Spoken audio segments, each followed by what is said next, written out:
coveted spreadsheet is finally here, and we're going to look at a deep dive of all the teams' draws this year. There's plenty to talk about with how the early buys affect players, and definitely how it's going to be impacted through the state of origin period. We'll first start off with those early buys and how to plan your round one team around them. We'll move into some easy spots to look at for the draw, like the Cowboys and Knights early on. But there's some interesting middle sections that are important to look at too, before finishing up with a state of origin breakdown and which players are actually better to hold versus sell with how their buys sit. Beautiful. That state of origin section there from round 13 to round 20 just looks absolute chaos from this spreadsheet. What I'm really enjoying though is how that diagonal section looks with all the buys there. So it makes it nice and easy to read. And guys, just what we're looking at here with the colors is just based on, we've got top four teams, the teams that he thinks will come 5th to 8th, those that are kind of fighting for the 8, and then those bottom 4 teams. So the red ones we're wanting to avoid if you're coming up against them, and the blue ones you're looking to play against those teams if you're more the outside backs or edge players and halves to try and score you lots of points. So that's how it's going to read at this point. I suppose the interesting thing to start with here is, those stretches where there's going to be lots of games played by a certain team, and especially if you can get some players that are going to knock off a bye early in the season, it's a really good way to play this, right, Locke? Yeah, well, there's a couple of different strategies you can use, because guys that have a really clear run early in the season, like the Cowboys, Broncos, and Rabbitohs, have 14, 15, 16 matches of straight footy. And then in the back half of the season, especially when you get to head-to-head finals, you actually might not want to have them because they have so many games that they miss. In contrast, guys like the Dragons get their buys out straight away, and then you've got a free run all the way through to round 16, and that'll be very handy in the first origin period. So there's a couple of different ways you can play it, and different ways that it can affect where you sell players and what it means for your starting team. If only the Dragons had some relevant players, eh? There's not many, hey? No. Seagulls, on the other hand, they probably have a little bit more relevance with guys like Kohler. We've got Schuster, if he happens to lose a bit in price. You've got DCEs, the Tommy Turbos. There's a bunch there. Kelma Tuolangi. Plenty of guys there that you could use from round 3 all the way to round 14, guys. So that's definitely a good strategy. But then obviously there's those teams that have some of the later buys, whether it be round 7 onwards. And, players from these teams that are going to make some value, so the cash cows, the value guys, are really just going to be important, because that's when you can get that full value in that first 6, 7, 8, 9, 10 weeks, whatever it is, and then trade them onto some other guys from these teams that have already had their buy, right?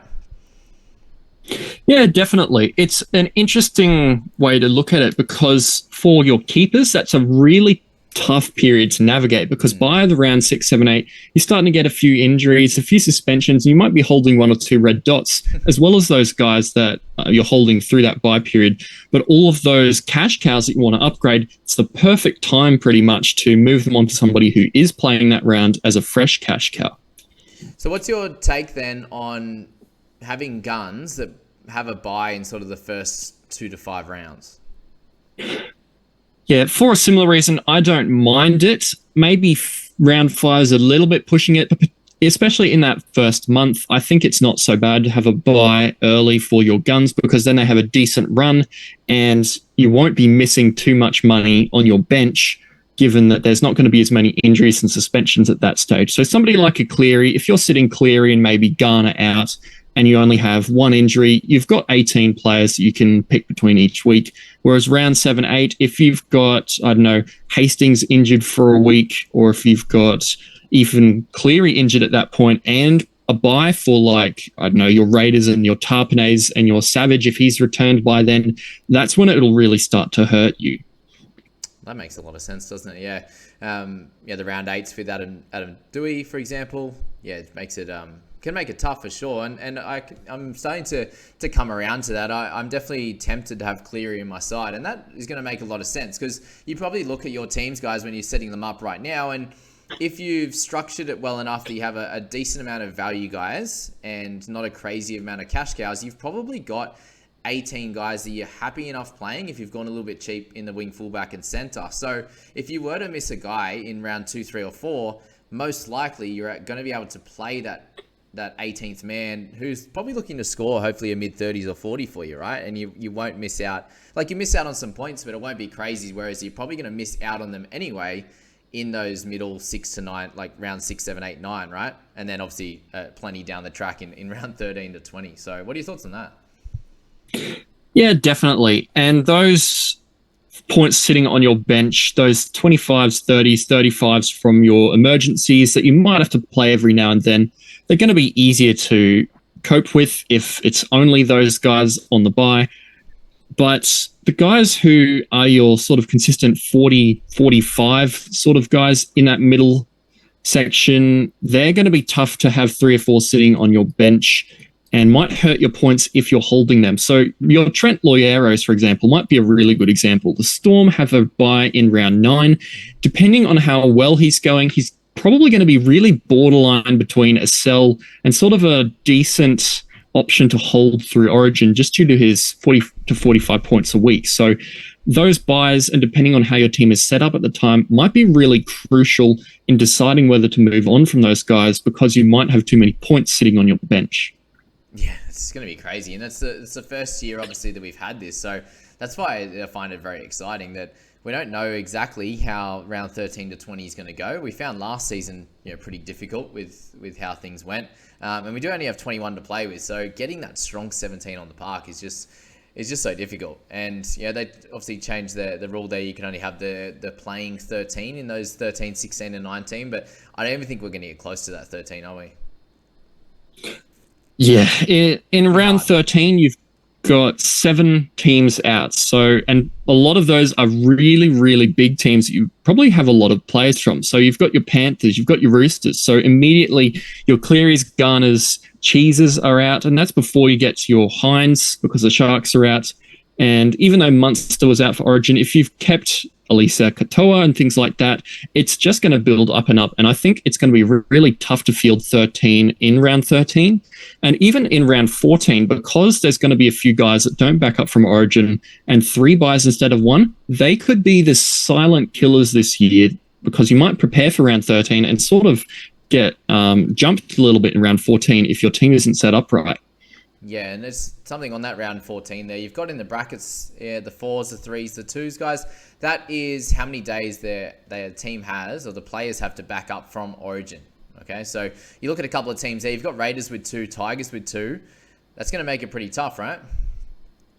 Yeah, those are going to be the games where the Origin stars are very likely going to be rested. So if you've got the Tigers backing up 2 days from Origin, Appy Coruscant, if he gets into Origin, which is pretty likely, almost certain not to play, really. So that's going to be a tough match for the Tigers to win, and whoever's playing them might really benefit. But even saying that, the Raiders, they'll probably not play Josh Papali'i. I don't know who else they might have in there.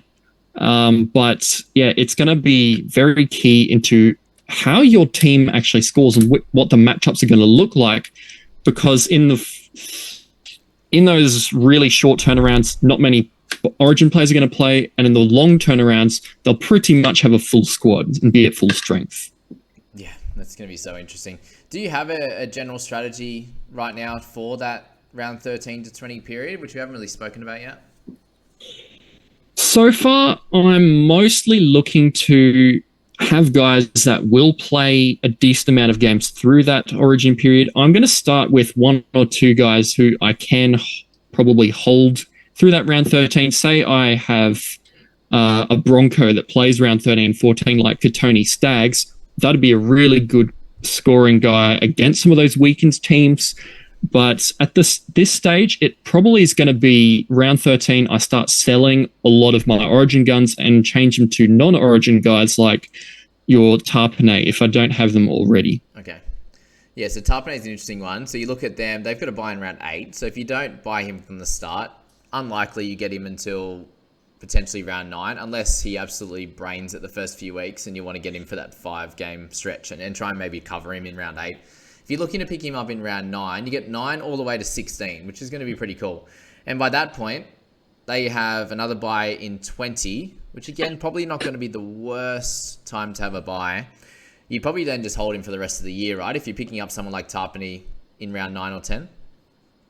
Yeah, 100%. And because he misses 0 games from Origin compared to at least 1 for everybody else that does play Origin, and up to 4 in the case of the Tigers, as we'll see a bit later, he's just going to be so valuable from a overall total points perspective compared to his average. If he averages, say, high 50s, that could be worth a low 60s guy just purely because he's playing so often. Yeah, completely agree with that. So let's start to look at a few of the guys that are going to. I mentioned a little bit in one of my videos a bit earlier when I ranked all the different must-have guns, the value guys and the cheapies. If you want to check that out, guys, where we go through the individual players, awesome. In there, I just mentioned the guy, how many games they're going to miss. So if we're looking at the Sharks, for example, let's take Nico Hines. He's going to miss round 6. Do we think that he's going to make Origin, or is the 18th man going to be able to play? That's going to be the question as well. Yeah, well, if he's 18th man, he should be fresh enough to back up for club footy. It just depends whether his club plays in that round 13. And for the Sharks, they do have that bye. So if he's 18th man, very likely he'll be playing against the Rabbitohs, who possibly missing a Latrell and a Cook, for example, because it's only 3 days after Origin. So it really depends whether they have a match that week. But yeah, it's tough, hey, because do the Panthers be so dominant this year, and does Luai get picked for Origin? Does Burton get picked in that role, or is it Hines? And who gets the 14? Yeah, you'd say probably Burton at the moment, right? Or is he just going to... Yeah, there's so many things. Obviously, injuries plays a part. But let's just say that Cleary was to get injured. Hines plays 7, right? If he does that, he misses round 6. He misses round 13. They have the bye. He then misses round 16 for Origin. He would miss round 17 as well, and round 19. So that is 5 games through that period, which makes it really, really tough, right? If you were to go for Cleary, just say he's playing from day dot, you miss him in round 3, you get him all the way to 13, and they're really, really good news if you're looking to hold Cleary for the entirety of the year, is that his third bye there is in round 19. So when they have the bye anyway. So he's going to miss 4 games in total, 3, 13th, 16, and 19, and then potentially if he doesn't back up. But he's someone that usually would play after his game. So just be aware of that, guys. There will be players that if they aren't playing Origin, they're going to miss 3 games at a minimum. If they are playing Origin, at a minimum, it's going to be 4 games and potentially 5. So that's just something I think you need to keep in mind when you're picking these guys from the start, but also in those first few rounds. We see one of these guys come out and absolutely kill it. Then you want to get them in your side straight away, whether it be, Teddy comes out to get a 90 straight up. Everyone says he's a slow starter, but he comes out and gets the Dolphins and absolutely kills it.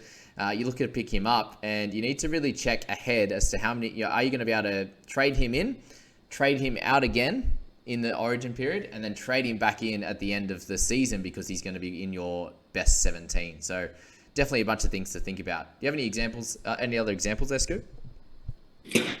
Yeah, well, one that really interests me is Harry Grant, because he does have that awkward round 9 bye, but the Storm have the second best Origin period for those Origin stars, and Queensland like to run the double hooker with Ben Hunt and Harry Grant. So even for those games that he was looking a little bit unlikely to back up, he is a bit more likely to play, and so he might only miss 1 extra game instead of 2 or 3. The worst guys for this are the Tigers, and guys like Coruscant potentially miss a minimum of 4. So honestly, Jake Simpkin season if that is the case. Wow, Jake Simpkin. I wouldn't have thought we'd be talking about him during this time of the year. Obviously, a team that's semi-irrelevant at this point with the amount of players we're looking to pick up. In the Dolphins, for example, they have just that 1 bye from all the way from round 12 to round 21. So that's a sneaky one that you need to look at, guys, is if you can get... Really, what we're looking for at this point during that Origin period from 13 to 20 is, can you get them to only miss 1 game? That's going to be your biggest thing when you're trying to pick up a guy, right? So they're a decent example for that one. You also have, obviously, teams like the Titans who have... sorry, not the Titans, is that right? The Roosters, for example, have that 1 game. All right, I'm going to cut that in. Yeah, I think it's Dolphins. Yeah, Dolphins and Warriors, I think, are the 2 that don't have it in that period. Beautiful. So the Dolphins and Warriors are the 2. So how relevant are those 2 teams going to be? That's going to be the big question. So it really just might be a fact that you have to really attempt to either hold a lot of trades in that first sort of 10 rounds and then trade really heavy through the origin period. But if you can't hold a really large amount of trades, then it really might be a good idea to just try and hold as many of those guns, because most likely the majority of them are going to miss a chunk of games. And if you're playing that trading roulette through that time, I think that's when you're going to get caught out. So that would be my general strategy, is just not to panic with some of these guys. If you trade them in, if you start with them, most of them you can probably try and hold for the majority of the year. Guys like Harry Grant could be interesting, as you said, with a round 9 bye. He then has one in 13. He's going to miss 16 and 19 as well. So they're the types of guys we go, oh, do I actually move him on in round 9? Or if they have a slightly later bye in the Knights, for example, the Dolphins there in round 11, the Warriors, all those guys that have the bunch of later buys, whether it's the Rabbitohs, but I'll be holding a Cam Murray all the way to 13, which is great. You get that 12 rounds in a row. And then he's clearly, at a minimum, going to miss 13, 16, 19, and 20. So, is that the time to trade on those types of guys? So I think it's just going to be really fascinating how we play that middle part of the year with these origin guns especially.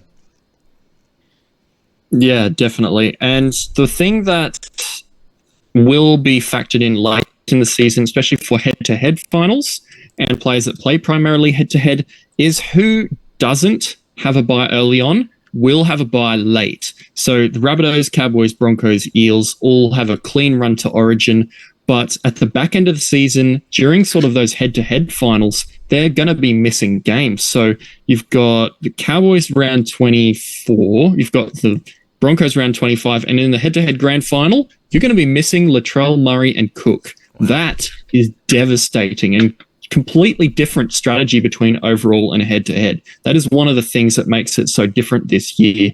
All these extra buys in and around the origin period. Yeah, and the buys in the back end of the year, right? Which is something we've never had. The stuff around origin we're very used to. Stuff at the start of the year, not so much. But that end is going to be very interesting when you're looking at how early you can pick up a gun. For them to miss a game in that last sort of 5 or 6 important rounds is going to be very, very interesting. But there is a lot of teams there in that top half that you're talking about that have a real clean run really from round 20 onwards. Definitely from round 21. So yeah, it's going to be super interesting. And I think we're going to have to, in our content this year, go through a little bit more by planning in general, not just for round 13 when we get close to like round 10, but from even round 5, round 6 and stuff like that, when you're going, okay, look, now this might be the good time to pick up certain guys who have a bit of a clean run now and stuff like that. So just be on the lookout, guys. Just think about think about it early. Might be worth picking up a bunch of these guys that have a clean run. The Cowboys, the Broncos, the Rabbitohs. Thankfully, there are plenty of those guys that are available and that are very relevant.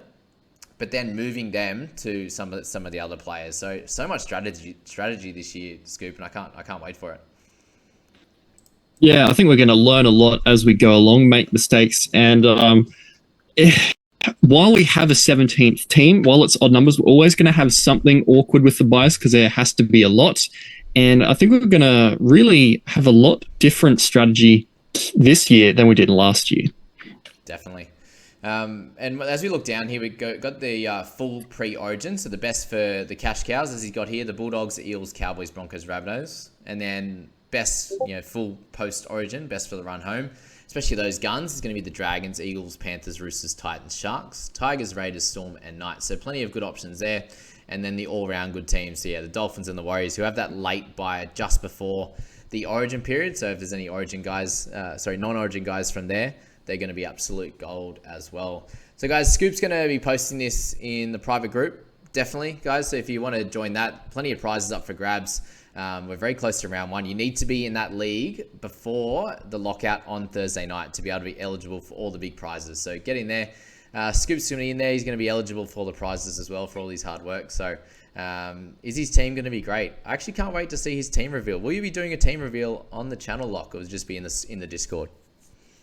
I think I will do a team reveal on the channel. Not sure when at this stage. We'll see how it goes. Okay, can't wait for that. And then you've got the other little section there, mate. You got the closest grouped buys. So you got 3 buys in a certain amount of games. So you got 10 games for Knights, Cowboys, Broncos. That's because they have such a big stretch of no buys, and then you've got some big stretches of buys for Dragons in round 1.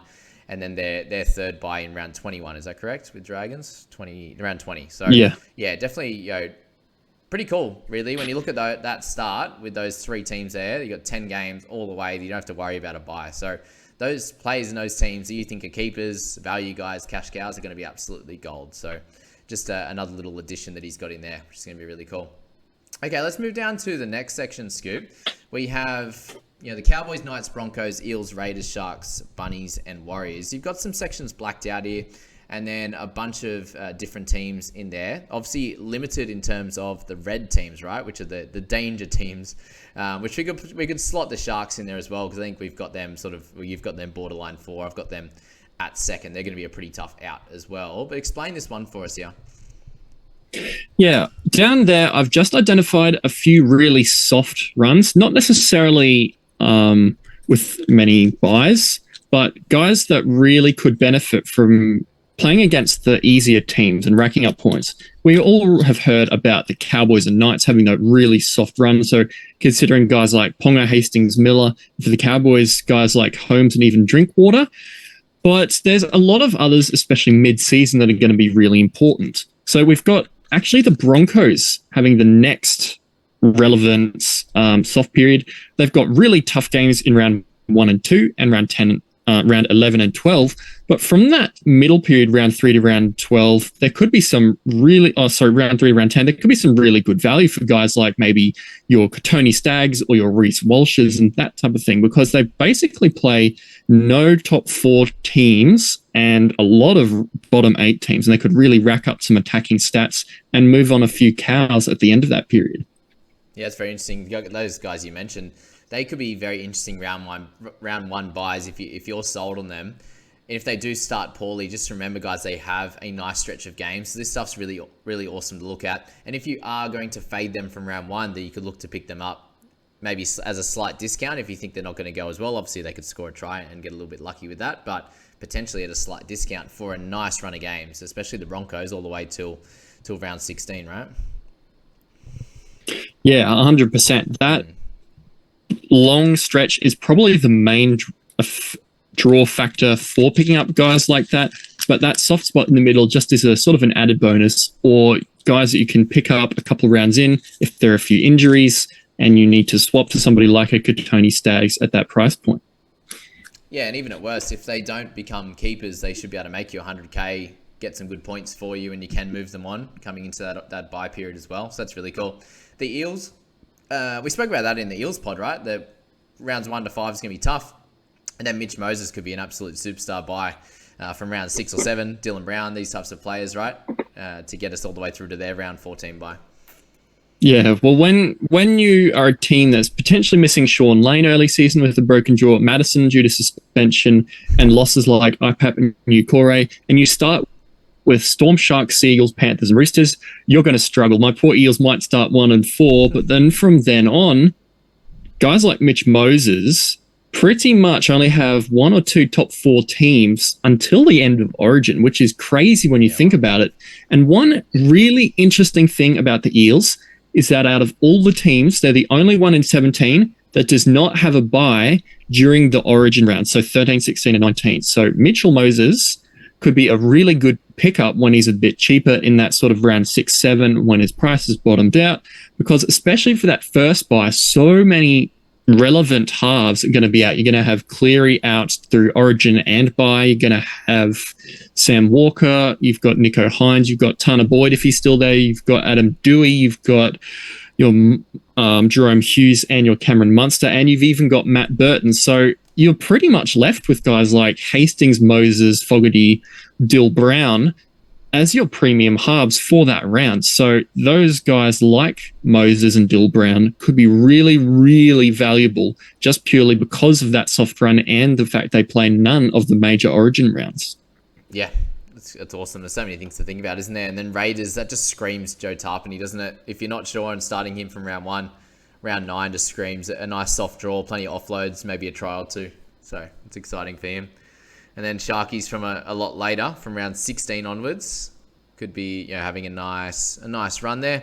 Other than that bye in round 17, they've got plenty of good teams to come up against. And then you've got the Bunnies have a nice run from 18 onwards, and then I'll scroll over for the Warriors as well. Not the worst run of games for them either. So, yeah, again, this is going to be absolute gold to check out at the back end of the mid to back end of the year as well, guys, not just the start here. So, awesome work, Lockie. Appreciate your efforts there. Anything else to say on that section before we move on? No, that's mostly it. I mean, this is just predicted from what I think the ladder might turn up, but sure, it's obviously going to be, something's going to be different. Last year, the Cowboys shot up and surprised everybody. This year, who knows, we might have Tigers as coming fifth or something crazy like that, and this might be thrown out a bit. It's just overall, these are the areas that they will be softer, not guaranteed super, super good, but definitely softer than the rest of their draw. Yeah, we know that generally playing the Panthers over playing the Knights or Dragons or something in that back end, or anywhere is going to be pretty different type of game. So that's that one there. And then we'll just move down the line there. We've got the games until a bye slash the end of the season, and then so the non-Origin guys, the bye planner for them, which is cool. So we've got different schedules there and different graphs, I should say, for each round.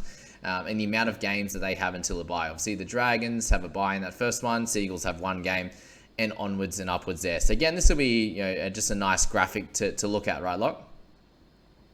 Yeah, this is sort of just a quick reference. You don't have to pore over it like you might for the rest of the draw stuff. But if you're saying round 6 or 7, you go, oh, how long does Ben Hunt have, or how long does Tyrell Sloan have before his next bye? Can I hold him for a few weeks because he's just got a clean run of games? This is where we look at where the clean run of games will be through the year rather than from the beginning of the season. Yeah, beautiful.